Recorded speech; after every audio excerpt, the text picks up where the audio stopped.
We're always reminded during Lent, no, ang virtue na ating ginagawa is to pray, to fast, and to give charity. No? And we devise many things to do those things.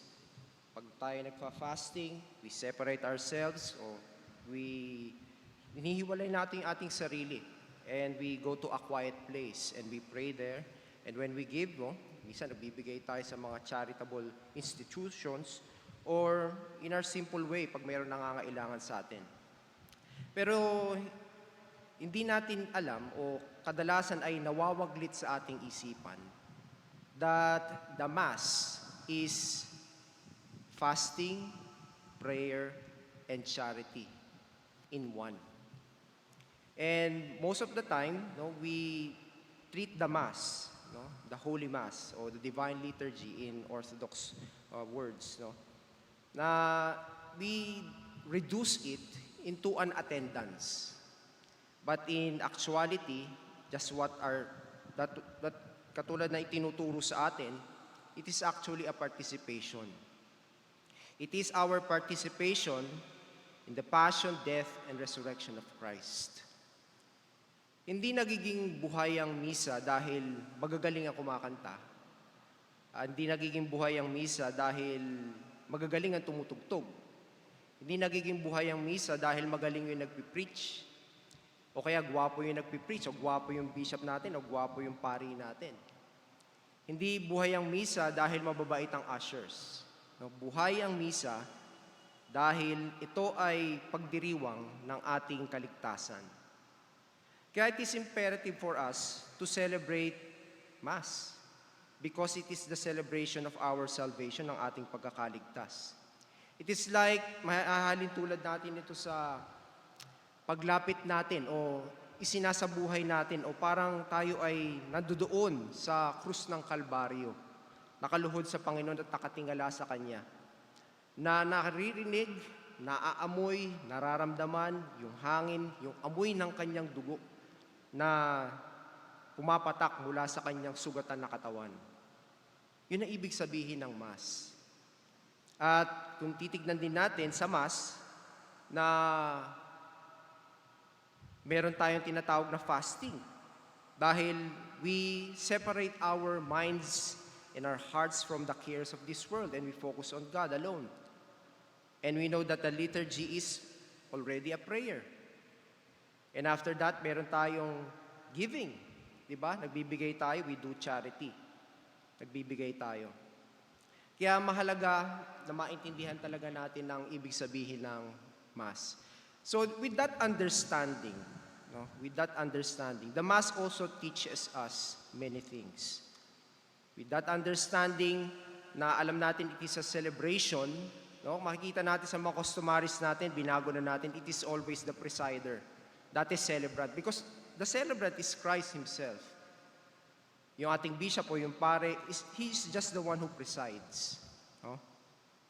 Kaya kung naiintindihan natin that this is a celebration of our salvation, kaya meron tayong magagaling kumanta. Di ba pag may piyesta, ilabas ang lechon, ilabas ang magagandang bagay, ilabas yung mga tinatago mong mga plato, yung mga magagandang mong kubyertos, ipasok yung mga magagaling kumanta, ipasok yung mga magaling magturo, ipasok yung mga magagaling tumugtog, di ba? Ipasok yung mga magagaling mag-greet, di ba? Dahil ito yung dapat na maging understanding natin sa ating buhay. Lalong-lalo na ngayon sa panahon ng Lent.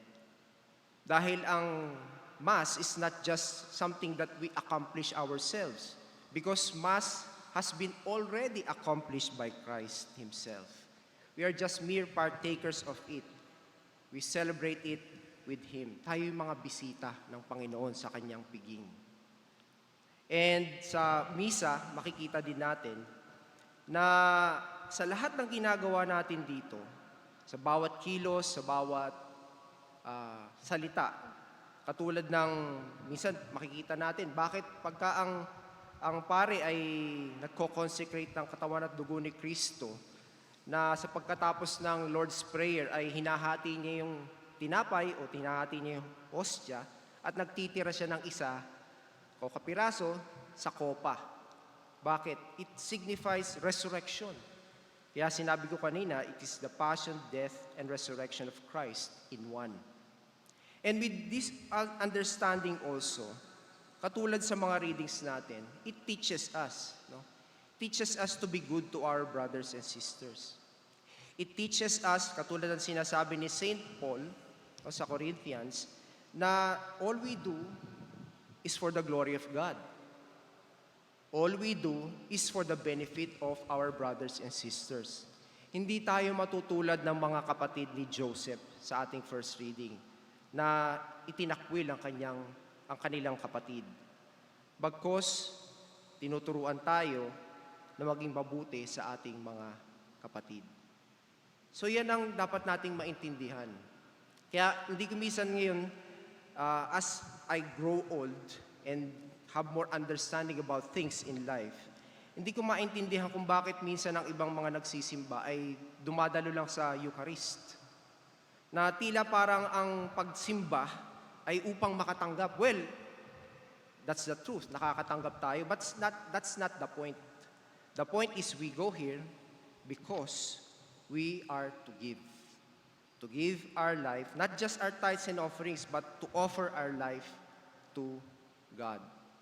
And offering our life means that we always partake at the table of the Lord, not at the table of the demons, sabi nga. No? We always partake at the table of the Lord. Kaya siguro kung tayo talaga ay merong talagang understanding and we do it wholeheartedly when we participate in the Mass, even the demons will be afraid of us. Hindi tayo natatakot sa demon. Sila ang natatakot sa atin. Because we have the life in us. We have Christ in us. Amen. In the name of the Father, the Son, and the Holy Spirit. Let us all stand.